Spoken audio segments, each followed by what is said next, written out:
ጤና ይስጥልን። ከቻናል 1 ቴሌቪዥን የሰዓቱ ዜናዎች ደርሰዋል። በዕለቱ ዜናችን የሀገር ውስጥ የባህር ማዶ እንዲሁም የቢዝነስ ዘገባዎች ተካተዋል። ሀያሉ ለመንህ ዜናዎቹን እመራላችኋለሁ። አብራችሁ ቆዩ።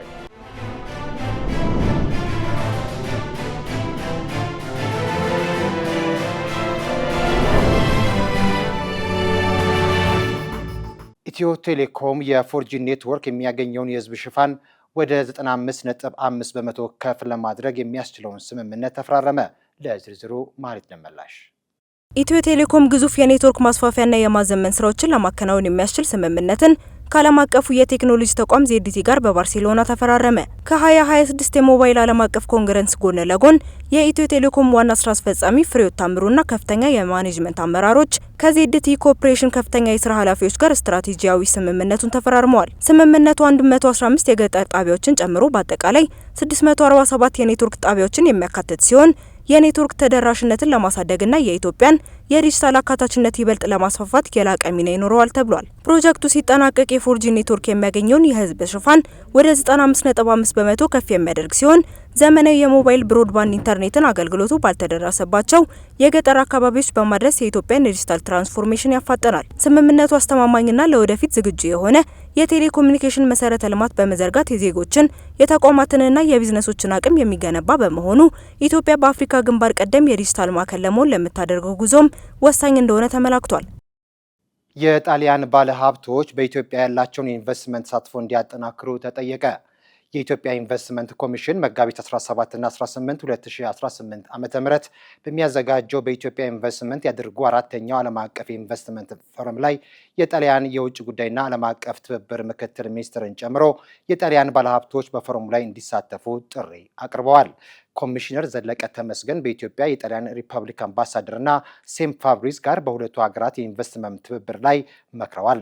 የጣሊያን አምባሳደር ሴም ፋብሪዝ በበኩላቸው ጣሊያን ከኢትዮጵያ ጋር ያላትን የቆየ ትብብር ግንኙነት በኢንቨስትመንትና በንግድ ዘርፍ ይበልጥ ለማጠናከር ቁርጠኛ መሆናቸውን ተናግረዋል። ኢትዮጵያ በተለያዩ የኢኮኖሚ ፎረሞች በመተግበር ለዓለም አቀፍ ባለሀብቶች አመቺ የሆነ የኢንቨስትመንት ምህዳር እየፈጠረች በመሆኑ ከጣሊያን ኩባንያዎች ጋር ያለውን የኢኮኖሚ ትብብር ለማጠናከር ኮሚሽኑ ዝግጁ መሆኑን አስታውቋል። ዘገባው የኢትዮጵያ ኢንቨስትመንት ኮሚሽን ማህበራዊ ትስስር ገጽ ነው። የሰላም፣ የእርቅ፣ የአንድነትና የፍቅር መገለጫ የሆነውንና በዓለም የማይዳሰስ ቅርስነት በዩኔስኮ ተመዝግቦ ዓመታት ያስቆጠረው የሲዳማ ብሔር ዘመን መለወጫ ፍቼ ጨምበላላ በዓሉ ኑ ወደ ሲዳማ እንሂድ በሚል መሪ ሀሳብ መጋቢት 5 እና 6 2018 ዓ.ም በሐዋሳ እንደሚከበር የክልሉ ባህል ቱሪዝም እና ስፖርት ቢሮ አስታወቀ። በዓሉ ከመላው ኢትዮጵያ ከተለያዩ የዓለም ሀገራት ከሚመጡ የሀገር ውስጥና የውጭ ቱሪስቶች እና ከክልሉ ሕዝብ ጋር ለማክበር የሲዳማን የቱሪዝም ሀብቶች በዓለም አቀፍ ደረጃ በስፋት ለማስተዋወቅ እንዲሁም ተጨማሪ የቱሪስት ፍሰትን መጨመር ዓላማ አድርጎ እንደሚከበር ተገልጿል። በአንዳንድ የከፍተኛ ትምህርት ተቋማት ለተማሪዎች ፈተና የሚሰጡ መምህራን መኖራቸው ተጠቆመ። በእነዚህ አካላት ላይ ተገቢው እርምጃ እየተወሰደ እንዳልሆነም ትምህርት ሚኒስቴር ገልጿል። የከፍተኛ ትምህርት ተቋማት የ6 ወር የስራ አፈጻጸም ግምገማ ለማድረግ በተዘጋጀ መድረክ ላይ የትምህርት ሚኒስትሩ ፕሮፌሰር ብርሃኑ ነጋ እንደተናገሩት በአንዳንድ የከፍተኛ ትምህርት ተቋማት ውስጥ በተደራጀ መልኩ ፈተና ለተማሪዎች የመስጠት ድርጊት በስፋት ይታያል ብለዋል።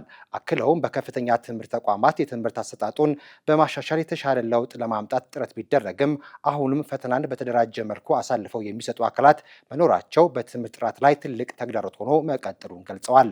በዚህ ጥፋት ላይ በተሰማሩ አካላት ላይ እርምጃ ለመውሰድ ፍርሃት አለ ያሉት ፕሮፌሰር ብርሃኑ ይህ ችግር በአስቸኳይ ሊፈታ እንደሚገባ አሳስበዋል። በሚኒስቴር መስሪያ ቤቱ በኩል የሚከናወኑ ተግባራት ውጤታማ እንዲሆኑ ቢሰራም በተለያዩ የከፍተኛ ትምህርት ተቋማት የሚታዩ መሰል ጥፋቶች የሪፎርሙ ስራውን የታለመለትን ግብ እንዳይመታ ማድረጋቸውን ገልጸዋል። ተቋማቱን አደጋ ላይ በሚጥሉ አካላት ላይ እርምጃ ለመውሰድ ከፍተኛ ችግር መኖሩን በመጠቆም የፍትህ አካላት በዚህ ረገድ የበኩላቸውን ሚና እንዲወጡ ጥሪ አቅርበዋል። መረጃውን ከትምህርት ሚኒስቴር ተመልክተናል። ከውጭ ምንጮች ወደ ያዝነው ዜናዎቻችን አለፍን። የአሜሪካው ፕሬዝዳንት ዶናልድ ትራምፕ በኢራን እያካሄዱት የሚገኘውን ዘመቻ ለማጠናቀቅ መቃረባቸውን ተናገሩ። የኢራን ጦር ተዳክመዋል ሲሉም ተደምጠዋል። ለዝርዝሩ አናውር ተስፋ። ወደ ሁለተኛው ሳምንቱ የተሸጋገረው የኢራን እስራኤል አሜሪካ ጦርነት በቅርቡ እንደሚያበቃ ፕሬዝዳንት ዶናልድ ትራምፕ መናገራቸውን ሌሊቱን የወጡ ዘገባዎች ጠቁመዋል። በዚህም የአሜሪካ ወታደራዊ ዘመቻ ምክንያት የኢራን የባህር ኃይል፣ የአየርና የኮሙኒኬሽን ኃይሎች ሙሉ በሙሉ በሚባል ደረጃ ወድመዋል ሲሉም አስታውቀዋል። እንደ ፕሬዝዳንቱ ንግግር የኢራን መከላከያ መዳከሙንና በዚህ ሳምንት ቢዘል እንኳን ከመጪው ሳምንት እንደማያልፍ ተናግረዋል። ነገር ግን ፕሬዝዳንቱ ይህንን ይበሉ እንጂ ባሳለፍነው እሁድ አሜሪካ የአየር ጥቃቱን ወደ ምድር ጣልቃ ገብነት ለማሳደግ አማራጮችን እያጤነች ስለመሆኑ አልጄዚራ መዘገቡ ይታወሳል። ከዋይት ሃውስ የመጡ መረጃዎች 500,000 ሰራዊት የሚሳተፍበት መጠነ ሰፊ ወረራ የማካሄድ አሊያም የኢራንን የዩራኒየም ክምችት ለመቆጣጠር በልዩ ኮማንዶች የሚታገዝ ዘመቻን ማካሄድ የሚሉ አማራጮች ከፕሬዝዳንቱ ቀርበዋል። እነዚህን አማራጮች እያሰቡ በሚገኙበት ወቅት ጦርነቱን ልንቋጨው ውስን ቀናት ናቸው የቀሩት ማለታቸው አነጋጋሪ ሆኗል። ይህ በእንዲህ እንዳለ የአሜሪካ ፕሬዝዳንት ዶናልድ ትራምፕ ኢራንን በሆርሙዝ ሰርጥ የሚተላለፈውን የነዳጅ አቅርቦት ለማቆም አንዳች እርምጃ ወስዳለሁ ብትል እስካሁን ከፈጸምንባት ጥቃት በ20 እጥፍ የሚበልጥ ጥቃት እንደሚጠብቃት አስጠንቅቀዋል። ፕሬዝዳንቱ ትላንትና በማህበራዊ ትስስር ገጻቸው ባሰፈሩት ማስጠንቀቂያ ነው ይህንን ያሉት። እስራኤልና አሜሪካ በኢራን ላይ በከፈቱት ጦርነት ምክንያት 20 በመቶ የዓለም ነዳጅ ማስተላለፊያ የሆነው የሆርሙዝ ሰርጥ አቅርቦት እጅጉን ቀንሷል። እንደ ፕሬዝዳንቱ ኢራን ለመንሰራራት እስኪሳናት ድረስ ከፍተኛ ጥቃት እንደሚፈጸምባት ገልጸዋል። ይሁን እንጂ ይህ እንዳይሆን እጸልያለሁ ብለዋል። ዘገባዎች እንደሚያመላክቱት ዓለም አቀፍ የኃይል ድርጅት የነዳጅ ዋጋን ለማረጋጋት ሀገራት ከመጠባበቂያ ክምችታቸው እስከ 300 ሚሊዮን በርሜል እንደሚለቁ ሐሳብ አቅርበዋል። ይሁን እንጂ አስቸኳይ ስብሰባ የተጠሩት ቡድን 7 የገንዘብ ሚኒስተሮች የነዳጅ ዋጋን ለማረጋጋት አስፈላጊውን እናደርጋለን ቢሉም ከመጠባበቂያ ክምችታቸው ላይ እንዲለቁ በዓለም አቀፍ የኃይል ድርጅት በቀረበው ሐሳብ ላይ ሳይስማሙ ቀርተዋል። ትራምፕ ከኢራን ጋር የሚያደርጉት ጦርነት ሰሜን ኮሪያ የኒውክሌር ጦር መሳሪያ ለደህንነት አስፈላጊ መሆኑን እንደምታምን ሊያደርግ ይችላል ተባለ። በዚህ ወር በኪም ጆንግ ኡን እና በዶናልድ ትራምፕ መካከል ሊደረጉ ስለሚችሉ ስብሰባዎች የሰሜን ኮሪያ የኒውክሌር ጦር መሳሪያ ለህልውናዋ ጠቃሚ ነው ብላ ማመን እንደምትቀጥል ተንታኞች እየተናገሩ ይገኛሉ። ዝርዝሩን ጸጋሪ ተሰማ ታቀርበዋለች። ተንታኞች እንደሚሉት ከኢራን ጋር በተፈጠረው ግጭት ምክንያት ሰሜን ኮሪያ ኒውክሌር ጦር መሳሪያ መያዝ እንደ አሜሪካ ካሉ ሀያላን ሀገራት ራሷን የምትከላከልበት ብቸኛ መንገድ እንደሆነ ይገልጻሉ። ሰሜን ኮሪያ ባለፈው ሳምንት ከባህር ኃይል የጦር መርከቧ የሚሳኤል ሙከራ አድርጋለች። የሀገሪቱ መሪ ኪም ጆንግ ኡን ሰሜን ኮሪያ በመርከቦቿ ላይ የኒውክሌር ጦር መሳሪያ በማስቀመጥ ረገድ ጥሩ መሻሻል እያሳየች መሆኗን ተናግረዋል። ሚሳኤሉ የተወነጨፈው በሰሜን ኮሪያ የባህር ኃይል ውስጥ ትልቁ የጦር መርከብ 5000 ቶን አጥፊ ከሆነው ቾሃይን ነው ተብሏል። ኪም ጆንግ ኡን አሜሪካና እስራኤል በኢራን ላይ የአየር ጥቃት በፈጸሙበት ወቅት የኒውክሌር መሳሪያዎችን የጠቀሱ ሲሆን በተመሳሳይ ዶናልድ ትራምፕ ማስረጃ ባይሰጡም ኢራን በቅርቡ የኒውክሌር ጦር መሳሪያ ሊኖራት እንደሚችል አስጠንቅቀዋል። በመካከለኛው ምስራቅ እየጨመረ ያለው ግጭት ሰሜን ኮሪያ የኒውክሌር ጦር መሳሪያ ግንባታን ለማስቀጠል ያሳየችውን ውሳኔ አጠናክሮላታል ተብሏል። ከ1948 ጀምሮ ሰሜን ኮሪያን ለገዙት ኪም እና ቤተሰቡ የኒውክሌር ጦር መሳሪያዎች ለመንግስታቸው ህልውና አስፈላጊ ናቸው። የዴጂዮን ዩኒቨርሲቲ ፕሮፌሰር ሶንግ ሴኦንግ ጆንግ እንዳሉት ኪም ኢራን የተጠቃችው የኒውክሌር መሳሪያ ስለሌላት ነው ብለው ያምናሉ ብለዋል። ሰሜን ኮሪያ ከተባበሩት መንግስታት ማዕቀብና ትራምፕ በኮሪያ ልሳነ ምድር የኒውክሌር ጦር መሳሪያን ለማስወገድ ዲፕሎማሲያዊ ጥረት ቢያደርግም ለብዙ ዓመታት የኒውክሌር መሳሪያ እየሰራች ትገኛለች። ሰሜን ኮሪያ የመጀመሪያውን የኒውክሌር ሙከራ በ2006 እና በ2017 ደግሞ የቅርብ ጊዜ ሙከራ አድርጋለች። እንደ አውሮፓውያን አቆጣጠር በ2025 የስቶክሆልም ዓለም አቀፍ የሰላም ምርምር ተቋም ዘገባ ሰሜን ኮሪያ 50 የሚጠጉ የኒውክሌር ጦር ጭንቅላትን የገነባች ሲሆን በተጨማሪም እስከ 40 የሚደርሱ ተጨማሪ የጦር መሳሪያዎችን ለማምረት የሚያስችል በቂ የኒውክሌር ቁሳቁስ አላት። ግልጽ የሆነው የሀገሪቱ መሪ ኪም ጆንግ ኡን የኒውክሌር ጦር መሳሪያዎችን ቅድሚያ በመስጠታቸው እንደ ሩሲያና ቻይና ካሉት ሀገራት ጋር የቅርብ ግንኙነት እየገነቡ ይገኛሉ። በእነዚህ የኒውክሌር ጦር መሳሪያዎችና ዓለም አቀፋዊ ጥምረት ምክንያት ኪም ከወታደራዊ ጣልቃ ገብነት በኋላ መንግስታቸው የፈራረሰባቸው እንደ ኢራቅና ሊቢያ ባሉ ሀገራት የቀድሞ መሪዎችን እጣ ፈንታ ለማስወገድ እየሞከረ ነው ሲል የዘጋርዲያን ዘገባ አመላክቷል። ሩሲያ ለታማኝ አጋሮቿ የምታቀርበውን የኃይል አቅርቦት እየጨመረች መሆኑን አስታወቀች። አሁን የተከሰተው የነዳጅ ዋጋ ንረት ጊዜያዊ እንደሆነም ፕሬዝዳንት ቭላዲሚር ፑቲን ተናግረዋል። ማለት ደመላሽ ዝርዝር አላት። በሞስኮ በተካሄደ ዓለም አቀፍ የነዳጅና የጋዝ ስብሰባ ላይ ፕሬዝዳንት ቭላዲሚር ፑቲን በኢራን አሜሪካና እስራኤል መካከል በተጀመረው ጦርነት የዓለም የነዳጅ ኃይል እጥረትና የሀገራቸው ሚና ላይ ማብራሪያ ሰጥተዋል። ከመካከለኛው ምስራቅ የሚመጣው የፈሳሽ የተፈጥሮ ጋዝ አቅርቦት በከፍተኛ ሁኔታ መቀነሱን ያነሱት ፑቲን የምርት ሂደቱን ወደ ቀድሞ ሁኔታው ለመመለስ ሳምንትና ወራት ሊወስድ እንደሚችል አክለዋል። ዓለም አቀፍ የነዳጅ ዋጋ በአንድ ሳምንት ውስጥ በ30 በመቶ መጨመሩንም አንስተዋል። አሁን ላይ ሩሲያ ለዓለም የነዳጅ ገበያ አስተማማኝ የኃይል አቅራቢ መሆኗንም ገልጸዋል። እንደ ስሎቫኪያና ሃንጋሪ ለመሳሰሉ ታማኝ ሸማቾች የነዳጅና ጋዝ አቅርቦቷን እየጨመረች መሆኑን ተናግረዋል። ምርቶቿን ወደ ሌሎች ገበያዎች በማዞር ጉዳይ ላይ ያጤኑ መሆኑን የጠቆሙት ፑቲን በነዳጅና ጋዝ አቅርቦት ዙሪያ ከአውሮፓውያን ጋር ለመስራት ዝግጁ መሆናቸውንም ገልጸዋል። ነገር ግን አውሮፓውያን ለዚህ ፍላጎት እንዳላቸው ምልክት ማሳየት እንዳለባቸው አሳስበዋል። የሆርሙዝ ሰርጥ መዘጋትን ተከትሎ ሩሲያ የነዳጅ ገበያው እንደሰመረላት የስፑትኒክ ዘገባ ያሳያል። የአሜሪካን መንግስት በኢራን ላይ ጦርነት በከፈተ ወቅት ቻይና የአሜሪካ መሪ ይፋዊ ጉብኝት በጉጉት በመጠባበቅ ላይ እንደነበረች ተዘገበ። ምንም እንኳን በኢራን የሚካሄደው ጦርነት እየተፋፋመ ቢሆንም ቻይና ፕሬዚዳንት ዶናልድ ትራምፕ በዚህ ወር ያካሄዳሉ ተብሎ የሚጠበቀውን ጉብኝት እየተጠባበቀች ስለመሆኗ በሰፊው ተዘግቧል። የቻይናው የውጭ ጉዳይ ሚኒስትር የኢራን ጦርነት መከሰት አልነበረበትም ቢሉም በሌላ በኩል ግን የውይይት አስፈላጊነትን አስምረውበታል። ከበርካታ ዓመታት በኋላ የአሜሪካው ፕሬዚደንት በቻይና ያደርጉታል ተብሎ የሚጠበቀው ጉብኝት በሁለቱ ሀገራት መካከል ተፈጥሮ የነበረውን መሻከር ያደርገዋል ተብሎ ይጠበቃል ሲል ፋይናንሻል ታይምስ ዘግቧል። ኢራን ተርክዬ፣ ቆጵሮስና አዘርባይጃን ላይ ጥቃት አለመፈጸሟን ተናገረች። የኢራን የውጭ ጉዳይ ሚኒስቴር ቃል አቀባይ ኢስማኤል ባጋሃይ በሰጡት መግለጫ ኢራን በተርክዬ፣ ቆጵሮስና አዘርባይጃን ጥቃት ፈጽማለች መባሉን በተመለከተ ምላሽ ሰጥተዋል። በእነዚህ ሀገራት ላይ ከኢራን የተነሳ ምንም አይነት ጥቃት አልተፈጸመም ሲሉም ተደምጠዋል። ከተባሉ ጥቃቶች መካከል አንዳንዶቹ የተደራጁ ሊሆኑ እንደሚችሉ ጠቁመው ጠላት በእኛ ላይና በሌሎቹ ሀገራት መካከል ልዩነት ለመፍጠር አንዳንድ ጥቃቶችን ሊፈጽም እንደሚችል ደጋግመን አስጠንቅቀናል ብለዋል።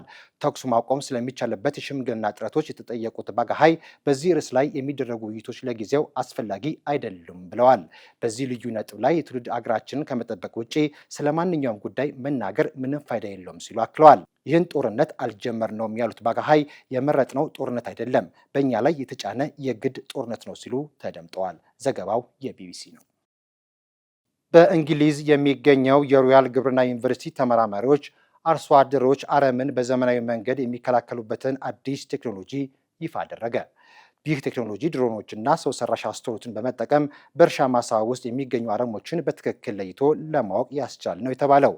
ኤፍራታ ጥላሁን ዝርዝር አላት።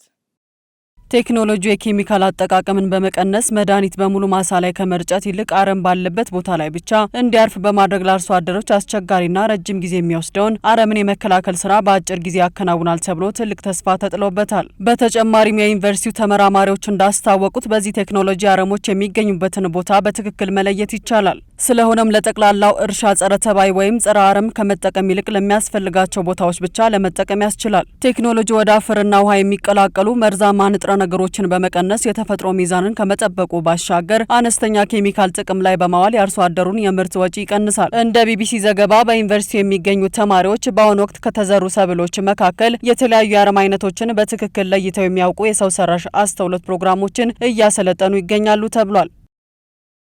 የሴቶች የወር አበባ ደም ለጤና ጠቃሚ መረጃዎችን ሊያሳይ እንደሚችል አዳዲስ ጥናቶች አመላከቱ።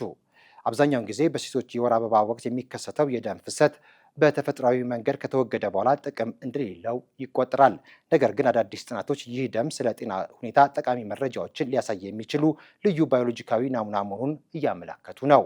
ተመራማሪዎች የወር አበባ ደም የማህፀን ካንሰር የሚያስከትሉ ቫይረሶችን፣ የሆርሞን ሁኔታንና ሌሎች የጤና ምልክቶችን ለመለየት ወደፊትም የሕክምና ምርመራ ላይ ጠቃሚ ሚና እንዳለው ይጠቁማሉ። ለዝርዝሩ ሄዳዊት ንጉሴ። የደም ምርመራ ከ2 ክፍለ ዘመናት በፊት የሽንት ምርመራ ደግሞ ከ6000 ዓመታት በፊት የነበሩና እስካሁንም ያሉ የናሙና ዘዴዎች ናቸው። የወር አበባ ምርመራ ግን ብዙም ክሊኒካዊ ትኩረት ሳያገኝ ቆይቷል። የዘመናችን ተመራማሪዎች ታዲያ የወር አበባ ፈሳሽ ከስኳር ህመም ጀምሮ የማህፀን ካንሰር የሚያስከትሉ ቫይረሶችን ለመመርመር እንዲሁም የሆርሞን ሁኔታን ለመለየት ጠቃሚ ሚና እንዳለው እያብራሩ ይገኛሉ። በፈረንጆቹ 2014 ከ330 በላይ በጎ ፈቃደኛ ሴቶችን በማካተት ከ2000 በላይ የወር አበባ ናሙናዎችን የመረመረው ኔክስት ጂን የተባለው ድርጅት ምርምር እንደ ደምና ምራቅ ባሉ ናሙናዎች ላይ የማይገኙ የሴልና የሞሌኪውል አይነቶች በወር አበባ ላይ እንደሚገኙ አመላክቷል። በዩናይትድ ስቴትስ በፌንሰን የጤና ጥናት ተቋም የስነ ተዋልዶ ሐኪም የሆኑት ክሪስቲን ሜትስ እንደገለጹት የወር አበባ በውስጡ ደም ብቻ አይዝም። የተለያዩ ህዋሳትን፣ ሆርሞኖችን እንዲሁም በሌሎች ምርመራዎች ወቅት ልናገኛቸው የማንችላቸውን ወደ 385 የሚጠጉ ፕሮቲን ሞሌኪውሎችንም ጨምሮ ይዛል። ታዲያ ይህም የወር አበባን ወርቃማ የመመርመሪያ ናሙና የሚል ስያሜ ያሰጠዋል። እንደ ባለሙያዎች ገለጻ ይህ ፈሳሽ የተለያዩ የማህፀን ኢንፌክሽን ኢንፌክሽንና ቫይረሶችን ከመለየት በዘለለም የስኳርና የኮሌስትሮል መጠንን ለማወቅ እንዲሁም የኩላሊትን ደህንነት ለማረጋገጥ ይጠቅማል። ሆርሞንን ለመረዳትና ለስነ ተዋልዶ ሕክምናም ሰፊ ሚና አለው። ይህ ፈሳሽ በቀላሉ ሊገኝ መቻሉና ብዙ ፕሮቲኖችን ያዘለ መሆኑ እንዲሁም ደግሞ ወደ ሰውነት የሚገቡ መመርመሪያ መሳሪያዎችን አለመጠቀሙ ደግሞ እንደ በጎ ጎኑ ተወስዷል። ታዲያ ለምንድነው እስካሁን ድረስ ጠቀሜታው በብዙ ምርምሮች ትኩረት ያላገኘው ለሚለው ጥያቄ ደግሞ በወር አበባ ዙሪያ በማህበረሰቡ የነበረው አመለካከት ማነስ እንዲሁም የቀድሞ የሕክምና ምርምሮች በዋናነት ወንዶችን መሰረት ያደረጉ የነበሩ በመሆኑ እንደሆነ ባለሙያዎቹ ለቢቢሲ አብራርተዋል። ወደፊትም ይህ የምርመራ ዘዴ ከስነ ተዋልዶ ጋር የተያያዙ ህመሞችን አስቀድሞ ለመለየትና መፍትሄ ለመስጠት እንደሚጠቅም ተብራርቷል።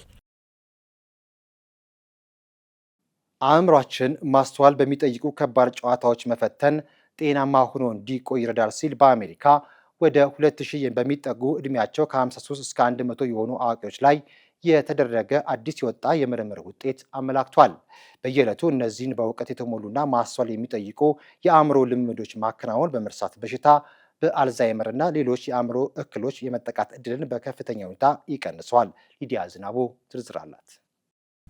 በአሜሪካ 8 ዓመት የፈጀ ከ2000 በላይ የሚሆኑ አዋቂ ሰዎች የተሳተፉበት አዲስ ጥናት ጆርናል ኦፍ ኒውሮሎጂ ላይ የወጣ ሲሆን በጥናቱ መሰረት አእምሯቸውን ማስተዋል በሚጠይቁና በእውቀት በተሞሉ ልምምዶች የሚፈትኑ ሰዎች እነዚህን ተግባራት ከማይከውኑ ሰዎች ጋር ሲነጻጸሩ በአልዛይመር የመያዝ እድላቸው የዘገየ መሆኑ ተመላክቷል። በጥናቱ ወቅት ህይወታቸው ባለፉ ተሳታፊዎች ላይ በተደረገው የአስክሬን ምርመራም አእምሯቸውን የሚፈትን ልምምዶች ያደርጉ የነበሩት ሰዎች የማስታወስና የአስተሳሰብ ክህሎታቸውን ይዘው መቆየታቸውን ያትታል። አንድን የተለየ ተግባር በየዕለቱ ከመተግበር ይልቅ ሌሎች የተሰባጠሩ ማስተዋልን የሚጠይቁ ተግባራትን ማከናወን በአእምሮ ላይ የሚፈጥረው ልዩነት ከየትኛውም እንቅስቃሴ የበለጠ ጎልቶ የሚታይ ሆኖ ተገኝቷል። መሳሪያ መማር፣ የመጽሐፍት ክበባትን መቀላቀል፣ ቼዝ መጫወትና የመሳሰሉ ተግባራት በመካከለኛ እድሜ ላይ ለሚገኙ ሰዎች የእውቀት ክምችትን ለመገንባት መስኮት ይከፍታል። ይህ ደግሞ የአእምሮ ጤናን በእጅጉ የሚጠብቅ መሆኑ ተመላክቷል። በመሆኑም ይህንን የአእምሮ ልምምድና አእምሮን የማነቃቃት ተግባር ከደም ግፊት መቆጣጠሪያ፣ የአካል ብቃት እንቅስቃሴና ሌሎች ህክምናዎች ጋር በማጣመር ከእድሜ ጋር ተያይዞ የሚከሰቱ የአእምሮ ጤና ስጋቶችን ለመከላከል ወሳኝ እርምጃ መሆኑ ተመላክቷል። ዘገባው የአሶሺየትድ ፕሬስ ነው።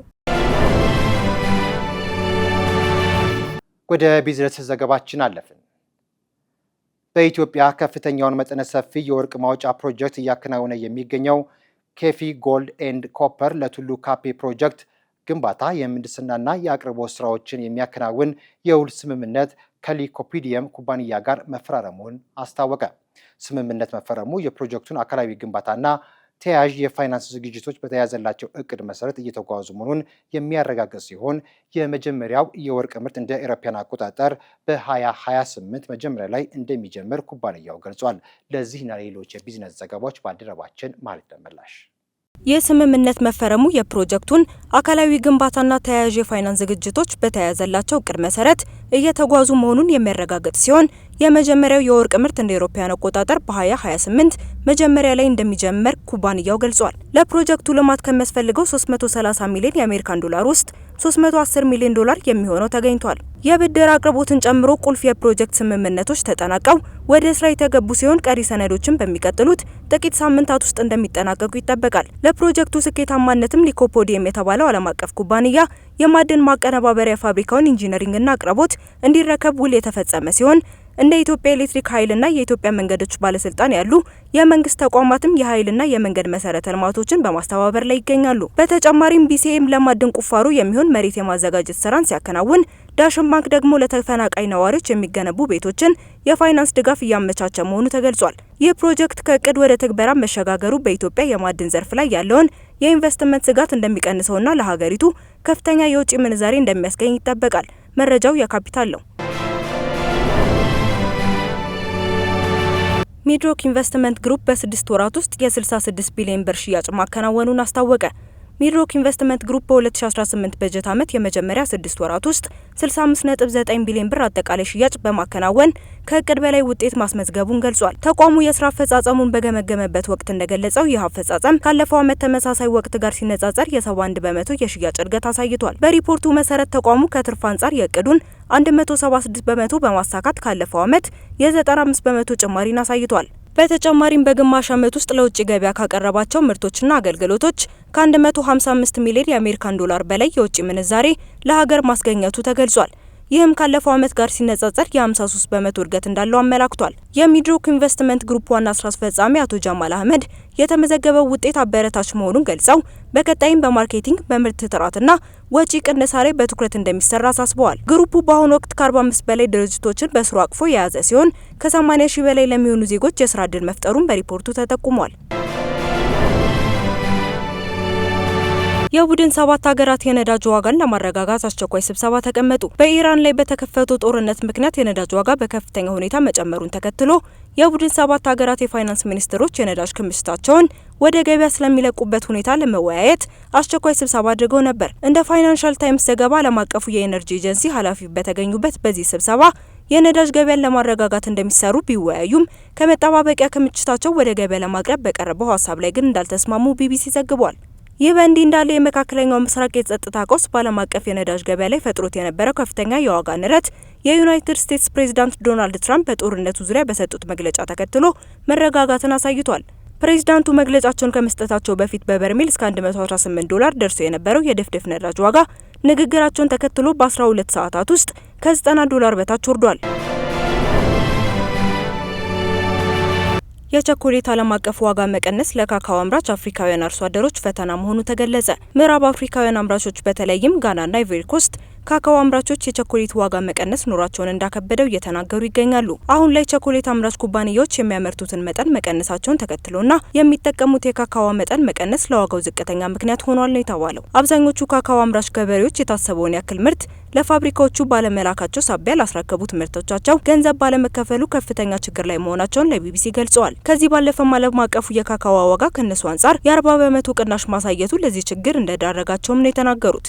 ዓለም አቀፍ አምራቾች ብዙ ምርት ማግኘታቸውና የፍላጎት መቀዛቀዝ ከዚህ ቀደም የነበረው ከፍተኛ ዋጋ በአንዳንድ ፋብሪካዎች ላይ ያስከተለው ተጽዕኖ የቸኮሌት መጠን መቀነስና ዝቅተኛ ካካኦ መጠቀም የአምራች ገበሬዎቹ ዋነኛ ችግር ነው ተብሏል። ከቻናል 1 ቴሌቪዥን የሰዓቱ ዜናዎች በዚህ ተጠናቀዋል። ኃያሉ ልመንህ ዜናዎቹን መርጬላችኋለሁ። ከቀጣይ የቻናል 1 ፕሮግራሞች ጋር መልካም ቆይታ ይሁንላችሁ።